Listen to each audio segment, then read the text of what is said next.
Bem, muito boa noite. Nós estamos chegando com o nosso programa de todos os domingos para falar sobre as coisas da política, a política que anda fervendo no país inteiro.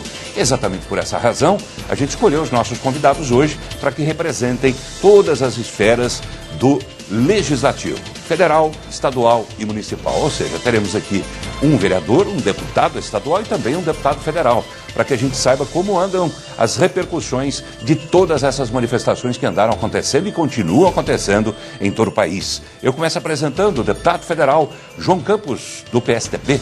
Tudo bem, deputado? Boa noite. Tudo bem, boa noite, é um prazer, Paulo. Prazer em recebê-lo. E o senhor tem muito assunto também que andou, sendo alvo das manifestações em todo o país. Nosso segundo convidado, deputado estadual Daniel Vilela, do PMDB. Boa noite, deputado, tudo bem? Boa noite, Paulo. Obrigado pelo convite. Obrigado por ter aceito o convite. E temos aqui um representante da Câmara Municipal de Goiânia, que é o vereador Virmondes Cruvinel Filho, que é do PSD. Boa noite, vereador. Boa noite, Paulo. Boa noite a vocês que nos assistem. Muito obrigado por ter vindo também. Temos aqui, então, como eu disse, as três esferas do legislativo e temos também situação e oposição, como sempre tivemos nos nossos programas. Fique ligado, a gente vai para o intervalo e já volta.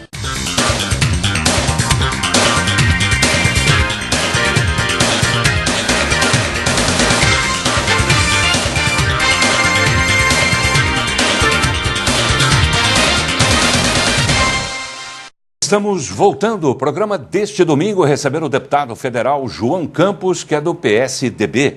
Também está aqui o deputado estadual Daniel Vilela, que é do PMDB, e o vereador Virmondes Cruvinel Filho, que é do PSD, vereador aqui em Goiânia. Mas antes de começar a conversar com os senhores, eu vou abrir espaço para repercutir um trecho do programa da semana passada, quando aqui esteve o prefeito de Senador Canedo, Misael Oliveira. Misael Oliveira, já no final do programa, ele pediu espaço para fazer o que acabou sendo uma denúncia de que Júnior do Friboi teria oferecido dinheiro para a campanha dele na eleição para prefeito de Senador Canedo, mas em troca queria a indicação de 50% do secretariado. Primeiro, a gente revê o que foi dito pelo próprio Misael. Confira.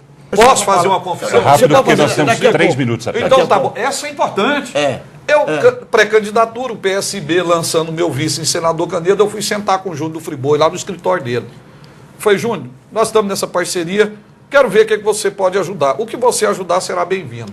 Ele falou, não, nós vamos fazer diferente.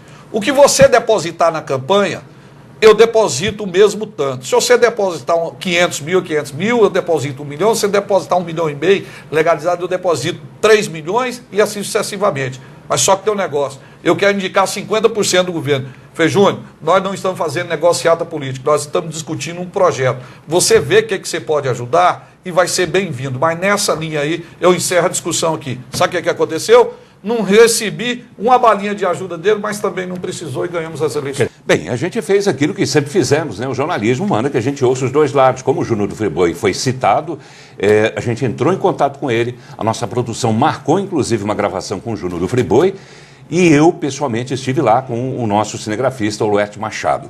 Acontece que o Júnior do Friboi havia saído, o encontro havia sido marcado para as 18 horas, por conta do trânsito, a gente chegou às 18h03 por aí, e Júnior já não estava mais no local onde havia sido combinado. O assessor de comunicação dele, Gustavo Krieger, depois me ligou, pediu desculpas e mandou um e-mail dizendo o seguinte: meu caro, mais uma vez peço desculpas pelo desencontro. E segue a resposta que o Júnior me ditou, diz o Gustavo Krieger. E aí segue, entre aspas, o que o Júnior ditou para o Gustavo.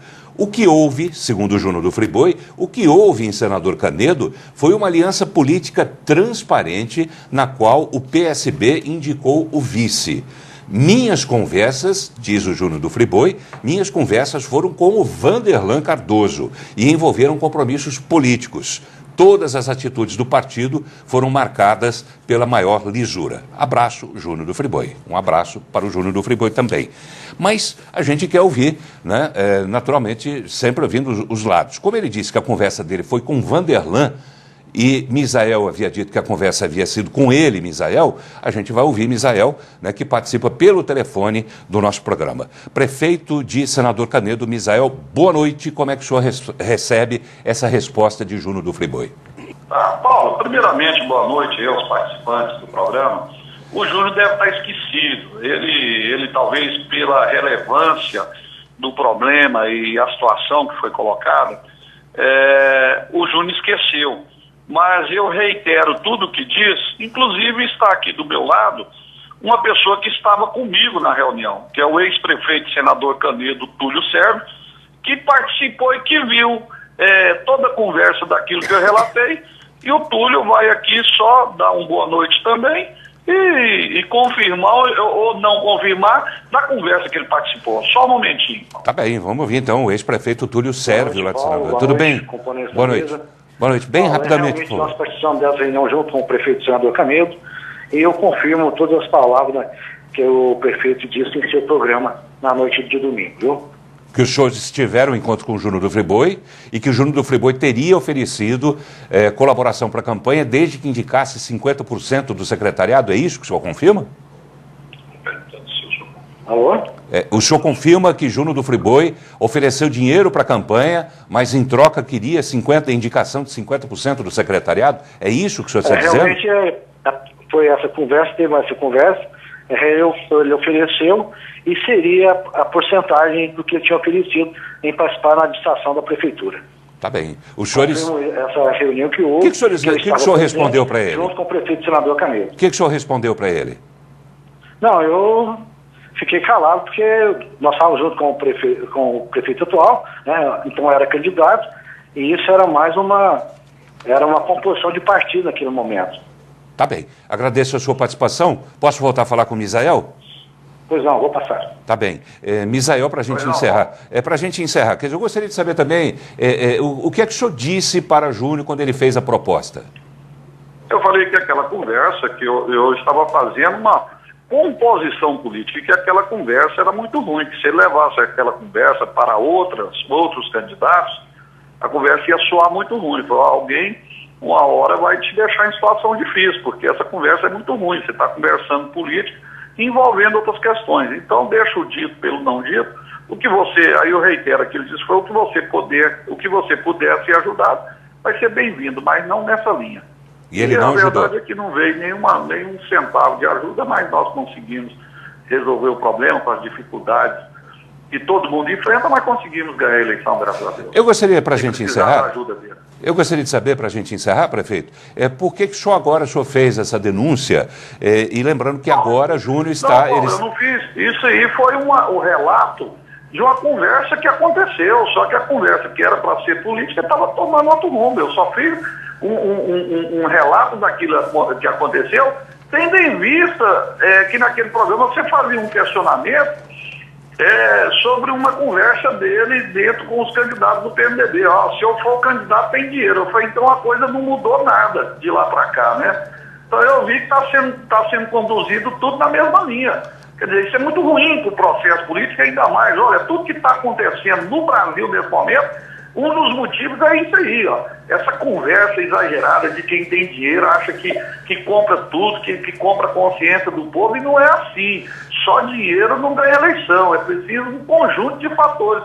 E ele, nessa linha aí, para mim, ele está indo muito mal, porque não mudou, eu vi que não mudou. Por isso que eu fiz questão de dar esse relato, para ver se muda o conteúdo e os procedimentos daqui para frente. Tá bem, estou aqui com o deputado estadual Daniel Vilela, que é do PMDB, mesmo partido de Júnior do Friboi. Como é que o senhor vê essa questão? Eu acho que o prefeito Misael colocou muito bem no final da sua fala aí, que essas manifestações, inclusive, são em relação à forma, à tratativa que se dá aos acordos políticos no nosso país. Essa discussão ela é ruim, inclusive, para o próprio prefeito Misael, para todos que nos assistem, que nos ouvem, porque fica a impressão de que, de fato, em todo o processo político, seja ele qual for, em qualquer município, se dá através de negociações financeiras. Um debate que provavelmente nós iremos entrar aqui no programa, que é a questão da reforma política, é importante ressaltar, e eu disse na Assembleia durante essa semana, é que a grande maioria dos políticos, e talvez os colegas aqui da bancada concordem, nós queremos também o financiamento público, porque nós também não queremos passar todas as eleições, os processos eleitorais, saindo aí com o chapéu na mão, pedindo ajuda para empresários. Nós queremos também ter a tranquilidade de não ter nenhum tipo de compromisso, apesar que é importante ressaltar que esses compromissos eles geralmente são feitos com o Poder Executivo, porque o Poder Legislativo está com tanto descrédito, com tanta falta, com pouca força, que nem para os empresários nós estamos sendo muito úteis. Então, é uma discussão que precisa ser levada aí a fundo. Ok, eu quero agradecer a participação do prefeito Misael pelo telefone, prefeito. Alguma coisa mais? Não, eu que agradeço, Paulo Beck. Estamos sempre à disposição aí, um bom debate para todos aí. E muito obrigado pela oportunidade. Boa noite a todos. Nós que agradecemos a sua participação. Uma boa noite a senhor e a Túlio Sérvio também. No programa, realmente, como foi bem lembrado aí pelo prefeito, foi levantada a questão que saiu na imprensa e eu gostaria de saber do senhor se corresponde à realidade ou não. E por que, se não corresponder, por que isso não foi desmentido? Júnior do Friboi teria tido encontro com os senhores deputados estaduais numa fazenda, durante o qual ele disse que, tendo o apoio dos senhores, não faltaria recurso para a campanha dos senhores? Bom, Paulo, de fato houve um encontro dos deputados com o Júnior. Eu não estive presente, foi na véspera de um comício na cidade de Nazaré, onde está ocorrendo uma eleição extemporânea lá, e o PMDB tem o seu candidato, e houve um encontro. Eu não posso afirmar, porque não participei, se houveram conversas nesse sentido. Pelo relato que o Júnior fez para alguns colegas do PMDB, ele foi muito incisivo, que não é uma discussão a ser feita nesse momento, até porque ele não é candidato, ele é um pré-candidato, mas é lógico que ele também, todos sabem que se tiver oportunidade de ser candidato, ele tem condições financeiras de ajudar os candidatos proporcionais. Agora, é uma discussão também que ela vai, com esse debate da reforma política, da possibilidade do financiamento público para o ano que vem, por exemplo, um candidato que tem as condições financeiras como ele tem, já também não vai ter uma vantagem em relação aos outros, né? Então, é algo que, mas isso ainda é uma hipótese. Se ocorreu, foi totalmente indevido, até porque o processo está muito distante e mudanças poderão ocorrer aí. Mas o que disseram seus colegas que lá estiveram? Não, que nada, que isso foi conversado sobre a campanha, sobre as eleições e tudo. E sobre ajuda também? Sim, que o que ele existia de expectativa dele, de uma campanha, se ele sabia dos custos de uma campanha governador, que inclusive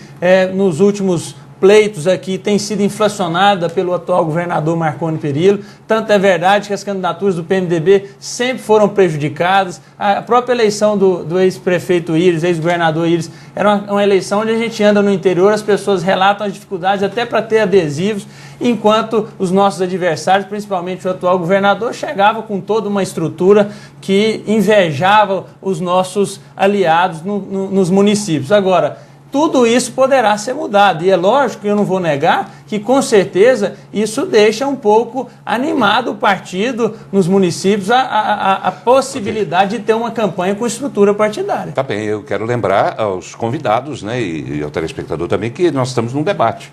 Portanto, fiquem à vontade, tá? A única coisa que eu peço sempre entre os convidados é a objetividade na hora de colocar as questões para que todos possam falar e a gente possa, consequentemente, discutir mais assuntos. Alguém quer entrar? Sim, Paulo, eu quero aproveitar esse momento e falar apenas uma reflexão que fica, né? Nós completamos esse ano 25 anos da Constituição Federal e essa luta por tentar garantir uma isonomia na participação do processo eleitoral, onde que o uso da máquina pública, o abuso do poder econômico prevalecem, tem sido sempre pauta e agora passa a ser discutido na reforma política.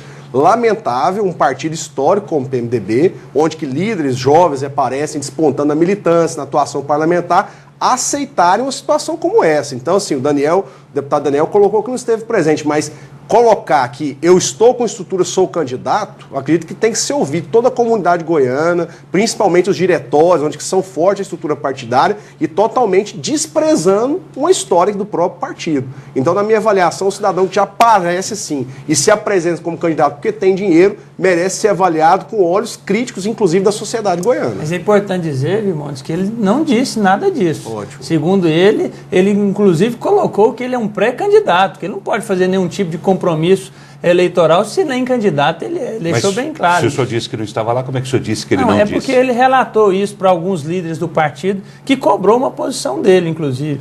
Júnior, isso aconteceu ou não aconteceu? Os deputados pediram ou não pediram, você falou isso ou não falou, e ele relatou para algumas pessoas. Com o senhor já teve alguma conversa nesse sentido com o Friboi? Não, eu já tive algumas... Como é a relação do senhor com ele? Não, ainda distante, mas eu acho que é uma pessoa que pode acrescentar bastante no processo eleitoral, ao nosso partido. É preciso reconhecer também todo o sucesso empresarial que ele teve, como goiano. Ele representa um empresariado bem sucedido no nosso país, e eu acho que nós temos que agregar esse conhecimento de uma administração de sucesso e agregar principalmente no momento onde eu percebo que Goiás vive um problema crônico de administração, de uma gestão ineficiente, que não entrega aquilo que é prometido durante as eleições. Então eu acho que ele pode construir. Agora, ser candidato, Paulo, não depende só de uma pessoa, de uma vontade, isso precisa ser construído. Tá. E eu também tenho o meu posicionamento, vou me posicionar no momento adequado, mas é a posição majoritária do partido que vai determinar a escolha do candidato a governador. Mas o senhor defende prévias, né, dentro do partido. Isso não seria um desrespeito com a própria história, com a própria biografia de Iris Rezende?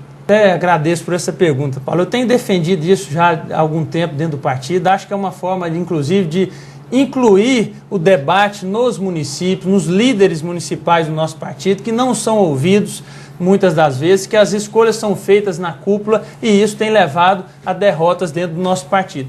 Agora, em relação ao Iris, eu não vejo isso como uma afronta, até porque em nenhum momento o Iris se manifestou como candidato a governador. E segundo, que mesmo ele tendo essa disposição de ser candidato a governador, isso independe, a vontade do partido é que tem que ser escolhido. Se ele for o candidato escolhido pelo PMDB, nós estaremos todos aí ao lado dele. Agora, se não for também, ele vai entender com certeza, até porque é partidário histórico do PMDB, e vai seguir juntamente com o candidato escolhido dentro do PMDB. Agora, não podemos partir dessa premissa se nem ele sequer se colocou como candidato a governador. Deixar de ter as prévias porque ele teria o interesse de ser candidato. Ele precisa se manifestar para ir fazer uma nova discussão. Paulo, o que me chama a atenção, de fato, a atividade política no país está muito desacreditada. E leva todas as pessoas a imaginar que todos os políticos agem da mesma forma. Isso não é verdade. Mas a conduta aqui ou ali termina levando todo mundo para a vala comum. O Júnior aparece nesse contexto como um agente político novo. Não é? A notícia que o Misael traz é uma notícia ruim. Porque se o cidadão já espera algo bom da gente que está há pouco tempo na política, imagine em relação a um empresário, um empreendedor muito bem sucedido e que agora se apresenta para a atividade política. Eu penso que o cidadão tem uma expectativa ainda maior em relação ao Júnior. Não é? Que seria o novo, né? Que seria o novo. E aí a notícia que o Seriam Misael... novas práticas, consequentemente. Perfeitamente. E aí a notícia que o Misael nos traz termina levando todo mundo de novo para a vala comum. Isso é muito ruim. Todos nós somos favoráveis à reforma política. Eu concordo com o deputado Daniel em relação ao financiamento público. Eu também defendo isso. Eu defendo o financiamento público. Eu não sei lidar com esse negócio de ir atrás dos outros para financiar a minha campanha, daí por diante. Isso é ruim, além de não saber lidar, é muito ruim. Eu tenho dificuldades e a atividade que eu exerço politicamente é atividade de interesse público. Então eu penso que é o público, de fato, que tem que financiar. Eu acho que esse é um dos temas que nós devemos enfrentar na reforma política. Todos nós somos a favor da reforma política. Você poderia dizer, João, você que está no Congresso Nacional, e por que a reforma política não sai? Já que lá é um consenso. É consenso apenas conceitual. Na hora que você vai discutir cada um dos temas, há dissenso, inclusive dentro de cada partido. Quem sabe agora, em função dessa força das ruas, a força popular, a gente consiga fazer. Tá bem, eu quero fazer um registro também ainda a respeito de Misael e Júnior do Friboi, que o espaço sempre esteve, continuará aberto, né, para eles e para todos, mas caso queiram até um debate para esclarecer esse assunto, ou caso um queira gravar e outro gravar, a gente está aqui com o espaço aberto a todos, tá bem? Vamos fazer o seguinte, vamos para o intervalo comercial, em seguida a gente volta para conversar com o deputado João Campos, assuntos polêmicos, né? A PEC 37, a tal da cura gay, que colocaram o senhor, inclusive, nas manchetes em todo o país e nas passeatas também, nas manifestações também. A gente volta já. Estamos voltando, nosso programa desse domingo, recebendo o deputado federal João Campos, que é do PSDB. Também está aqui o deputado estadual Daniel Vilela, que é do PMDB, e o vereador Virmondes Cruvinel Filho, que é do PSD. Eu gostaria de começar a conversar com o deputado João Campos, né, sobre polêmicas nacionais que levaram, inclusive, a manifestações contra o senhor, inclusive, nos últimos dias, em relação a duas questões. A PEC 37, que retiraria os poderes de investigações da investigação criminal do Ministério Público, e também o projeto da cura gay, como acabou ficando conhecido, aquela proposta sua. O senhor acabou, pelo menos aos olhos do público, indo na contramão de praticamente todo o país.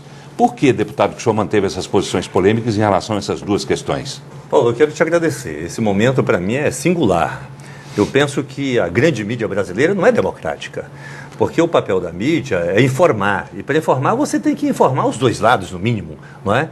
E a grande mídia brasileira absorveu apenas uma informação, passou essa informação para a sociedade, porque é uma informação de fácil comunicação, a sociedade absorveu, não é?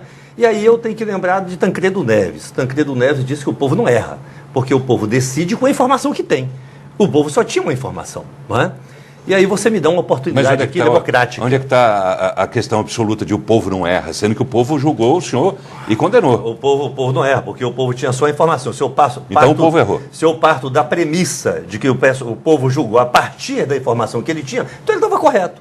Se ele tivesse outras informações, certamente ele julgaria diferente, não é?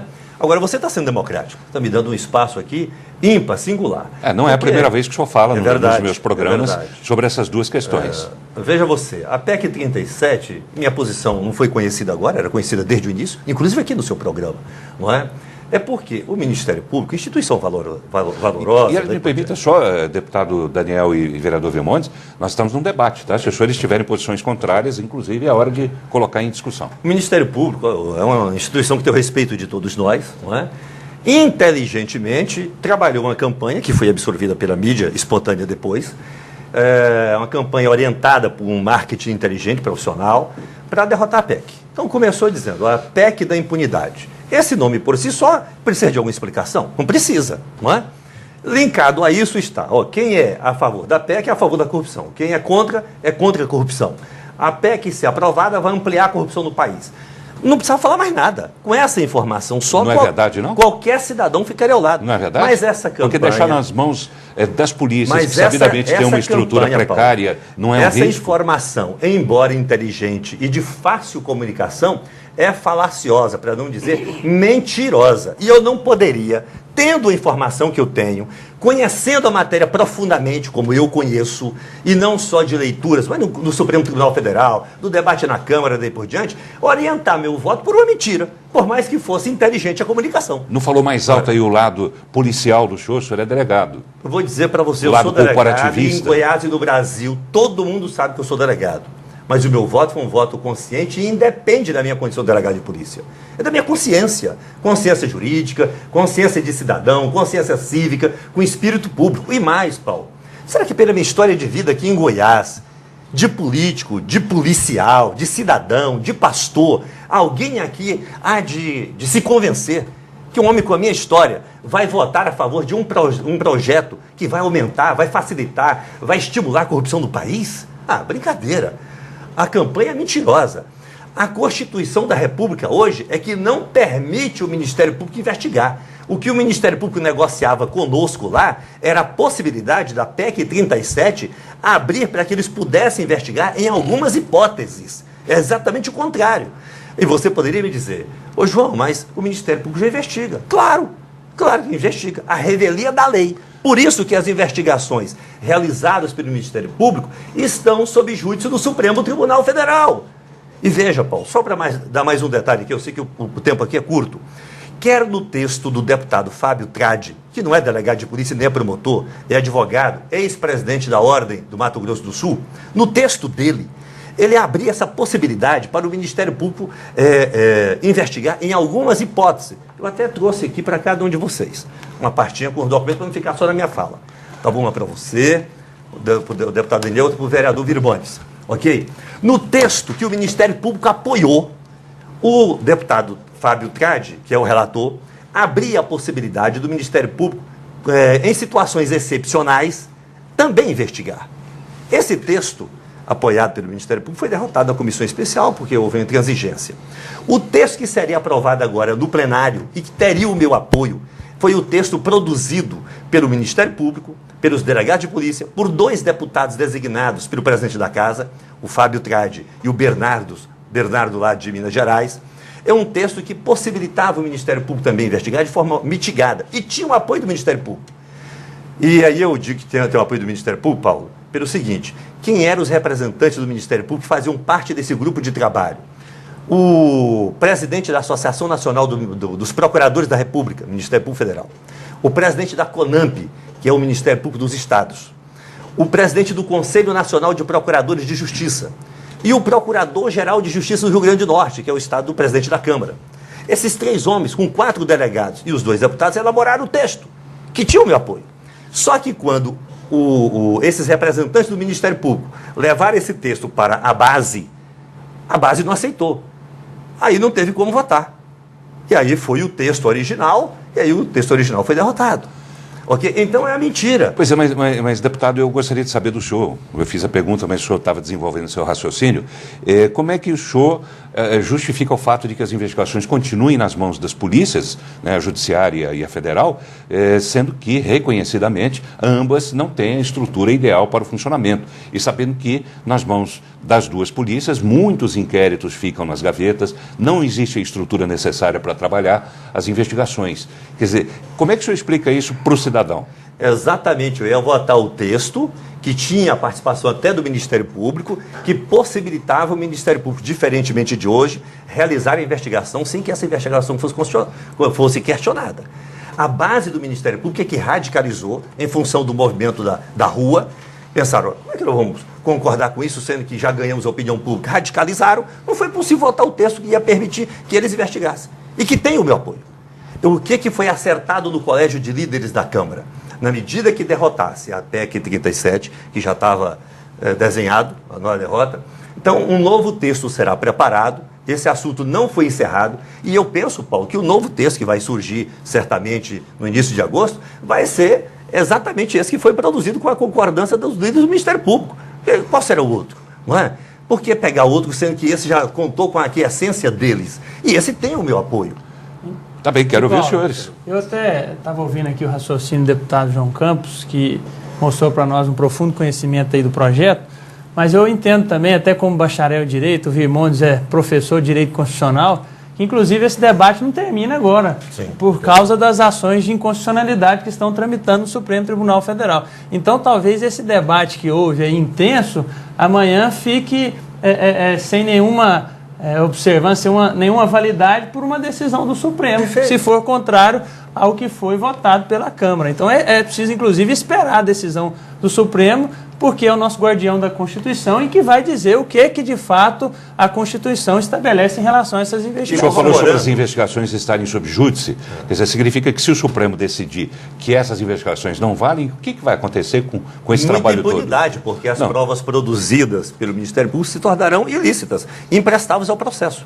Agora, corroborando com a palavra do deputado Daniel, que de fato também é um jurista, conhece profundamente a matéria, conhecendo alguns votos de ministro do Supremo já dados acerca desse assunto, o Supremo vai decidir na linha de permitir que o Ministério Público realize investigação pontualmente, de forma mitigada e subsidiária ao trabalho da polícia. É a decisão do Supremo. Tem ministro que é contra, absolutamente contra, é o caso do Toffoli, do Marco Aurélio, a hipótese do Joaquim Barbosa já é totalmente a favor. Então eles vão mediar e vai sair um voto nessa linha que eu estou te dizendo. Por isso que eu era a favor do texto construído pelo pessoal do Ministério da Justiça. Eu respeito demais o deputado João Campos, é um profundo conhecedor também do direito e dessa causa. Todavia, eu acredito que político não pode ficar em cima do muro, tem que ter posicionamento. E com relação a essa matéria, eu acredito o seguinte: primeiro, que a informação é extremamente necessária para todo o país. A movimentação das ruas foi fruto, inclusive, de debates. Levantado isso aí hoje, nós sabemos que a praça hoje não é uma praça física, é uma praça virtual que a internet permite levantar o debate. Agora, no momento que nós estamos vivendo de combate à corrupção, de busca de mais transparência, eu acredito que concentrar o papel investigatório talvez não seria o momento apropriado para isso. A polícia tem sim um papel, mas tem que lutar por autonomia. Muitas pressões acontecem no Poder Executivo, e isso é lastimável dizer isso, mas acontece no país. Interferência do Poder Executivo em alguns órgãos, principalmente órgãos de polícia, e que deve ser respeitada. A polícia e os delegados merecem estar lutando com essa mesma combatividade para diminuir essa pressão, para garantir inamovibilidade, dentre outros direitos. Agora, o Ministério Público também, como a polícia, é um órgão de credibilidade, que tem plantado e tem dialogado com a sociedade e, dessa forma, o meu posicionamento pessoal é contrário à PEC 37. Inclusive, só acrescentando o que o Vermont disse em relação à autonomia, inclusive ao Ministério Público. Não se cabe mais, num momento como esse, o governador ficar escolhendo o procurador-geral do Ministério Público nos estados. Isso precisa também ser rapidamente removida aí, uma autonomia à instituição. É o próximo tema do debate, né, a questão da reforma do judiciário, trazer mais autonomia ao Poder Judiciário em si. Essa escolha dos ministros supremos, toda essa dificuldade que existe também. Eu queria só colocar, Vermont, dizer que não é que ia concentrar na polícia, já é concentrado. O que nós estávamos negociando era para abrir para o Ministério Público, ainda que de forma mitigada. Concentrado já é. Isso que foi dito errado para a população. Por exemplo, foi dito errado para a população que com a PEC 37 ninguém mais poderia investigar, nem CPI, daí por diante. É outra mentira, é só pegar o texto. Lá está ressalvado as CPIs, os crimes militares. Está ressalvado, inclusive, um negócio que eu sou contra. O que é? Está ressalvado que está na lei orgânica do Ministério Público, que se um membro do Ministério Público cometer crime, ninguém pode investigá-lo. Até isso estava ressalvado na 37. E eu sou contra. Por que não pode? E essa autonomia, deputado, é algo que deve prevalecer. Eu não cito só o problema, por exemplo, dos delegados de polícia, que é uma carreira respeitada, mas que tem que lutar por autonomia, da mesma forma que o Legislativo. Hoje nós temos testemunhado o Legislativo subserviente, omisso, que se cala o Executivo, chega projeto lá, não tem discussão porque é matéria do Executivo. Então, essa mesma autonomia que os delegados, o Ministério Público trabalha, também o Legislativo não pode calar e tem que defender o cidadão. Eu quero subscrever isso, porque eu concordo perfeitamente. Agora, deputado, o senhor falou pelo menos 2 vezes, acho que 3 até, de que se trata de uma mentira. O senhor disse que o Ministério Público, então, vendeu uma mentira para a população? Não tenho dúvida.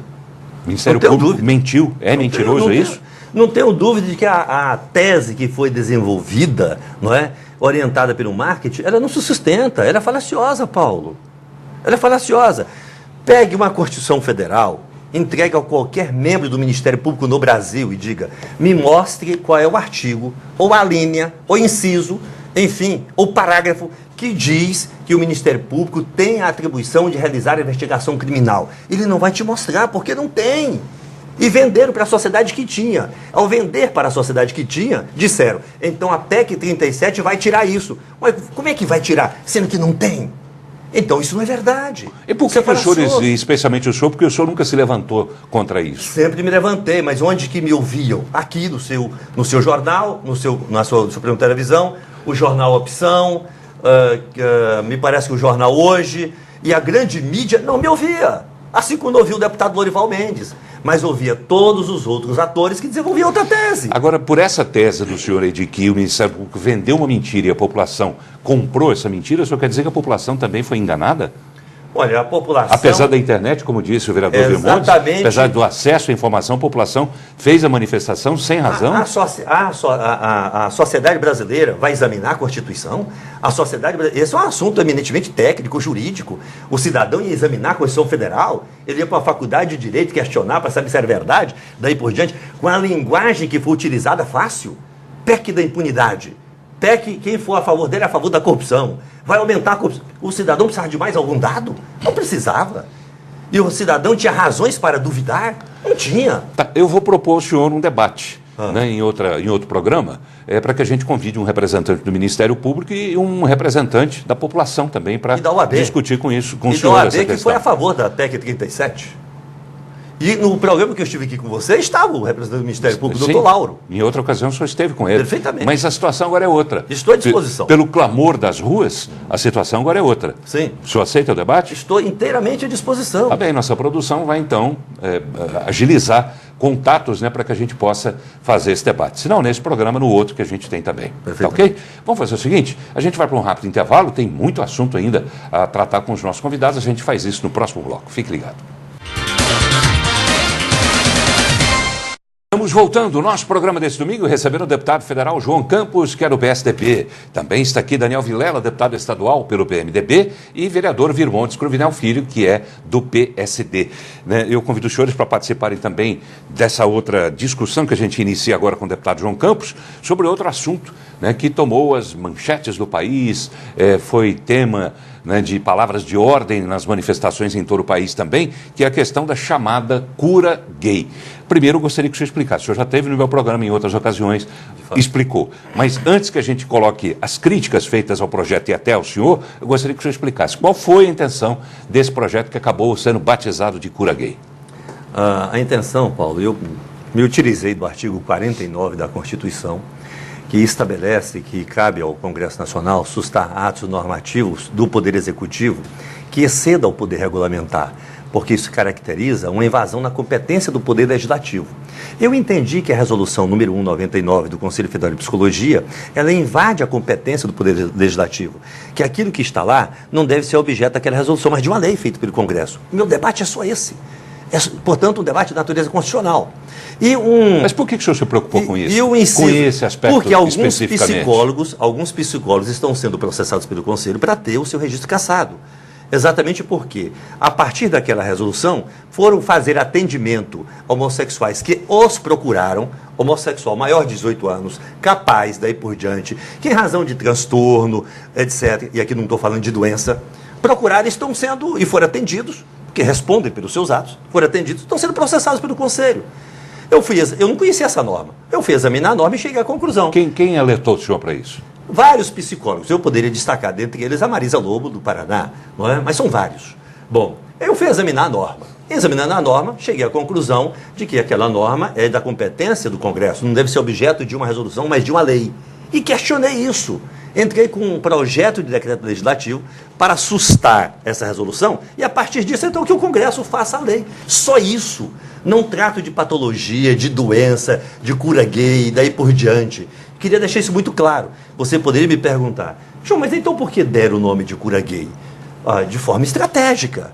Não sei se incapacitados para fazer o debate técnico, jurídico, constitucional, ou então pensando politicamente, qual é a forma que nós temos para derrotar esse projeto. E aí chegaram à conclusão, os ativistas, não é? Qual é a conclusão? A gente apelidar o projeto com um nome pejorativo. Isso vai desqualificar o projeto e a gente derrota o projeto. Pois é, mas isso não teria um fundamento, uma razão de ser, tendo em vista que o presidente da Comissão de Direitos Humanos da Câmara, Marco Feliciano, né, sabidamente, ele ataca os gays. Quer dizer, isso não serviu de arma para o presidente, não serviu de arma, dizem até para alguns, pelo menos um segmento dos evangélicos. Quer dizer, isso não acabou sendo também uma arma dos senhores? Para atacar, para fazer o contra-ataque, pelo menos? Mas arma como? De forma alguma, não tem esse alcance. Pois aí não entrou o aspecto religioso? De forma alguma, o debate... o material está aqui na sua pasta, tá bom? Está disponível aí para que você possa depois examinar. Lido antes. Não há absolutamente nada acerca disso. E mais, quando eu apresentei esse projeto em 2011, não se discutia nem sonhava a possibilidade do Marco Feliciano ser presidente da Comissão de Direitos Humanos. Pois é, mas esse projeto só apareceu agora por causa dele. Não, negativo. Ganhou a dimensão que ganhou por causa dele. Ganhou mais dimensão. Porque na Comissão de Seguridade Social e Família, onde o projeto estava, nós realizamos diversas audiências públicas com psicólogos, com o Conselho Federal de Psicologia, com o Tony Reis, que é o presidente da Associação Nacional LGBT, daí por diante, audiências públicas, cobertura da mídia, daí por diante. E esse projeto não passaria na Comissão de Direitos Humanos. E não foi o Marco Feliciano que pediu para ir para lá, não. O que aconteceu? O projeto devidamente relatado, pronto para ir a voto na Comissão de Seguridade e Família e, na sequência, para a CCJ, ainda no ano passado, o PT, que tinha o monopólio da Comissão de Direitos Humanos, requereu a redistribuição para a Comissão de Direitos Humanos, porque lá eles tinham a maioria, ok? O Marcos Feliciano sequer era candidato à presidência da comissão, foi ano passado, tá certo? Então eu estou absolutamente convencido de que arrumar o apelido pejorativo de cura gay como uma estratégia para derrotar o projeto, porque não há nenhum alcance nesse sentido. Os ativistas fizeram o contraditório desse projeto aí, mas quais ativistas? Porque, pela explicação do senhor, fica claro que o senhor estava, inclusive, defendendo o direito inclusivo dos homossexuais serem atendidos pelos psicólogos, né? Foi isso que o senhor colocou. Mas quais foram os ativistas que foram contrários e levantaram essa bandeira? Exatamente a direção, a diretoria da Associação Nacional LGBT, coordenados pelo Tony Reis, que é o principal líder. Eles foram contrários? Foram contrários. E, deputado Daniel, no primeiro momento, eu sequer entrava nesse viés de defender a autonomia do psicólogo. Eu fazia discussão só da defesa da competência legislativa. Mas, quando na Comissão de Seguridade Social e Família, o relator, o deputado do PV, Roberto Lucena, ele entrou nessa seara de entender que a resolução, ela subtrai do profissional a sua autonomia, que é uma garantia profissional. O artigo 5º da Constituição diz, é assegurado o livre exercício profissional. Ele entrou nessa seara, que eu acho que também está absolutamente correta. E além de ser um fundamento constitucional, é um dos princípios da ética médica, a autonomia do profissional. Por que o psicólogo pode atender todo mundo que o procura? E aí é bom que a gente diga, psicólogo não é para tratar de doença de ninguém, transtornos, etc., mas não doença. Por que ele pode receber no consultório dele qualquer pessoa, exceto o homossexual? E o que ele poderia fazer por esse homossexual? Se o homossexual tem algum transtorno em função de violência na infância, daí por diante, o psicólogo é preparado exatamente para isso. Isso não significa cura. Significa o quê? Tratamento. Não é? Tratamento, que é diferente de cura. Inclusive, mas o tratamento que permitiria a ele chegar a que ponto? Em relação ao transtorno dele, da violência, daí por diante, amenizar isso, pode ser até mais, Paulo. Imaginemos um homossexual que tem dificuldade de assumir a sua homossexualidade e ele precisa do psicólogo para orientar como que ele vai enfrentar o preconceito da família, da sociedade, para assumir a sua homossexualidade. Ele não pode ter orientação do psicólogo? E outra mais, na medida que a resolução... Pois é, mas se esse psicólogo também for homossexual, e no caso que o senhor citou, ele não abre isso, como é que ele poderia ajudar uma pessoa, sendo que ele próprio não tem a solução para o problema dele? Bom, mas a questão que está sendo colocada aqui, Paulo, não é resolver ou curar o problema da homossexualidade, porque da forma como você colocou é o seguinte, resolver o problema dele de homossexual. Não é isso que está em jogo. Não, o problema que o senhor citou de traumas. Traumas, a violência, porque há dados científicos que indicam que a maioria das pessoas que assumiram a homossexualidade foram vítimas de violência na infância. E isso traz transtornos, sofrimentos, daí por diante. O psicólogo certamente é cuidar disso, e não da homossexualidade em si. Entende? O senhor não é contra? Não sou contra, e tem mais, Paulo. Eu fico assustado com a intolerância dos ativistas. Porque eu queria que me apresentassem um homossexual em Goiânia, em Goiás ou no Brasil, que eu desrespeitei, que eu discriminei, que eu agi com preconceito. Se tem alguém que sabe respeitar as pessoas nas suas diferenças, sou eu. Mas os ativistas não sabem. Vão para a porta de igreja fazer protesto, vão para outros espaços fazer protesto, lá na Câmara um dia saíram atrás de mim gritando. Ora, vamos atuar no espaço democrático, respeitando as opiniões divergentes, mas respeitando a todos os espaços democráticos. Agora, deputado, não vamos levar para o campo pessoal, não. Como é que o senhor explica o fato de que o seu partido, o PSDB, inclusive divulgou, o Executivo Nacional, divulgou uma nota dizendo que é absolutamente contrário o seu partido a essa proposta sua? Eu não explico. O partido tem que explicar. Como é que o senhor entende, pelo menos, tem que explicar. Então? Eu só lamento porque o partido poderia... ficou na contramão do partido, ficou na contramão da opinião pública, né, em dois casos, pelo menos, da PEC e desse projeto. Em relação projeto. À opinião pública... O senhor está na contramão do país, esse debate que nós estamos fazendo aqui. Não é? Em relação ao partido, acho que o partido que tem que explicar. Eu só lamento o fato do partido utilizar na nota exatamente os argumentos que não tem nada a ver com o meu projeto. Absolutamente nada a ver. Se o partido estivesse discordando da minha tese jurídica, tudo bem. Agora, evidentemente que a nota do partido, ou a posição do partido expressada ontem, me fragiliza. Na quarta-feira. Não tenho dúvida em relação a isso. Estamos gravando o programa na quinta, foi na quarta-feira, sim. Perfeitamente. Evidentemente que essa manifestação do partido, essa posição do partido, me fragiliza. Fragiliza a minha condição de defender esse projeto com a convicção que tenho, tá certo? Eu vou dialogar com o partido acerca disso e após dialogar com o partido eu vou tomar uma decisão acerca do projeto. O senhor pode mudar de ideia?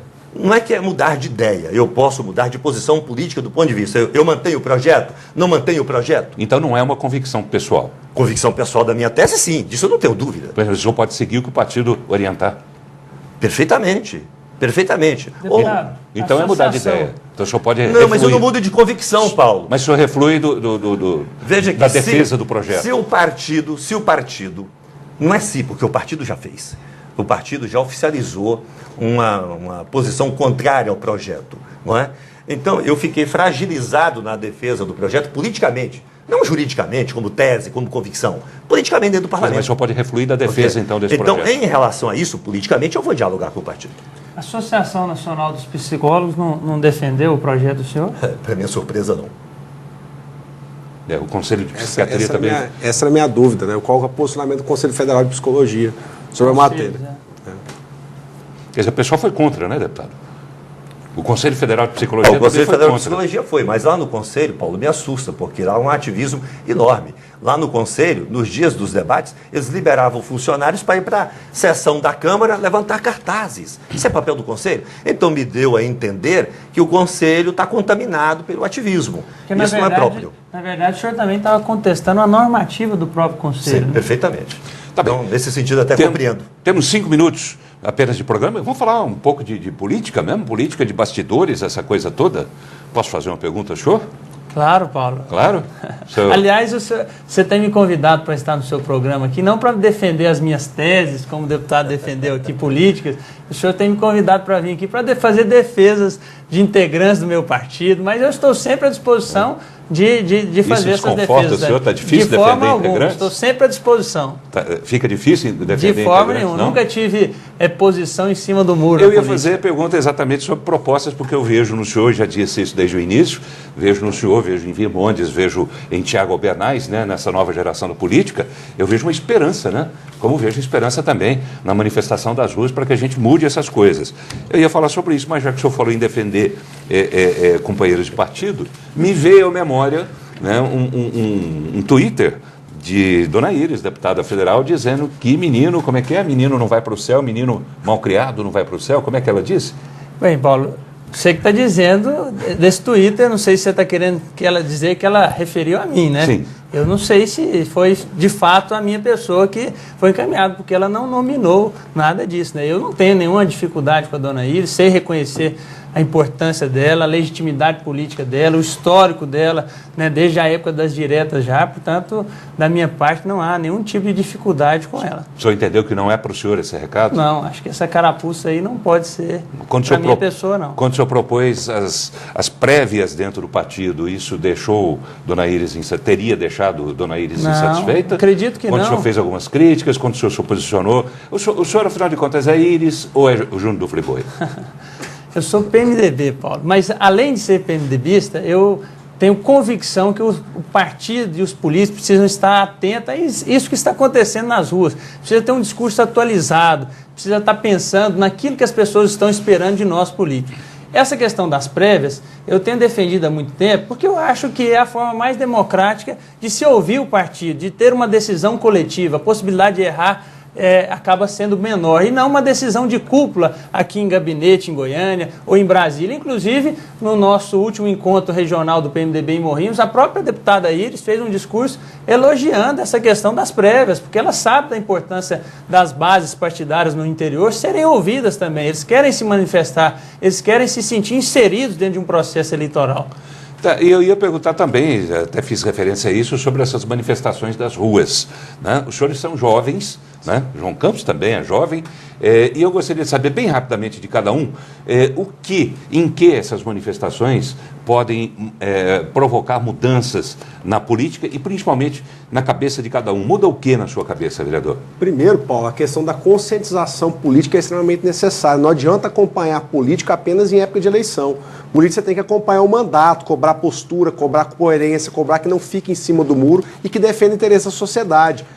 Apresentar matérias como essa que estão sendo tratadas, de redução da tarifa do transporte, da votação aberta para a cassação de mandatos no Congresso Nacional, dentre outras pautas, como royalties para a educação, para a saúde, são necessárias. E a população nas ruas mostra que faz vez, voz e voto a isso. Precisa ser ouvida. E difícil daquele político ou da classe política que entende que essa manifestação não é válida, legítima e democrática, na minha opinião. Deputado João Campos, o senhor me deu um gancho para falar com o deputado. O senhor vai ouvir a voz das ruas?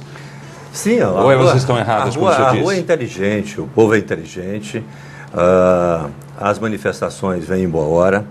Há uma tendência de nós, agentes políticos, após as eleições, no exercício do mandato, haver uma certa acomodação e tomar cheio de energia no período de eleição. Eu acho que essas manifestações nos encaminham para um comportamento de ser mais atuante durante todo o tempo do mandato, não é? Estar mais atento, com mais sensibilidade durante todo o tempo de mandato.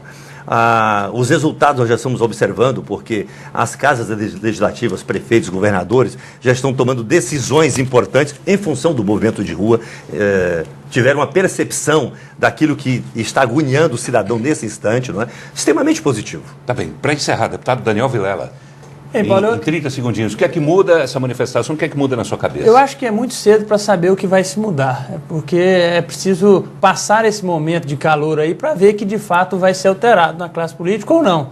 Isso é preciso deixar colocado muito bem aí, porque amanhã é serena essas manifestações e a classe política não se manifesta, se acomoda, tá bom desse jeito e não acontece nada. Mas eu acho que o grande recado, inclusive, para nós parlamentares, é que nós vivemos uma democracia representativa falida hoje. A verdade é que nós, deputados, estamos representando muito pouco ou quase ninguém, né? O próprio vereador Virmontes colocou muito bem aqui que as matérias do Legislativo hoje, se elas forem contrárias à população, nós não temos sequer voz para poder questioná-las, para fazer o contraditório dessas leis. É tudo de acordo com a vontade do Executivo. Em qualquer nível, né? E também os executivos em qualquer nível, municipal, estadual, federal. E acaba que também aqueles detentores do Poder Executivo não estão se atentando aí nas demandas, nas vontades da população. Tá bem, deputado estadual Daniel Vilela, do PMDB. Foi um prazer receber mais uma vez no programa. Obrigado por ter vindo. Obrigado, Paulo, e até uma próxima oportunidade. Obrigado também ao Virmontes Cruvinel Filho, vereador pelo PSD aqui em Goiânia. Obrigado, vereador. Boa noite. Obrigado, Paulo, pela oportunidade. É um prazer estar sempre por aqui. E obrigado também ao deputado federal João Campos, do PSDB. Obrigado, deputado. Boa noite. Obrigado, Paulo. Obrigado, amigos. Obrigado, telespectador. Que Deus continue a abençoar todos nós. E a você, telespectador, nosso agradecimento, pela companhia. Até semana que vem. Tchau.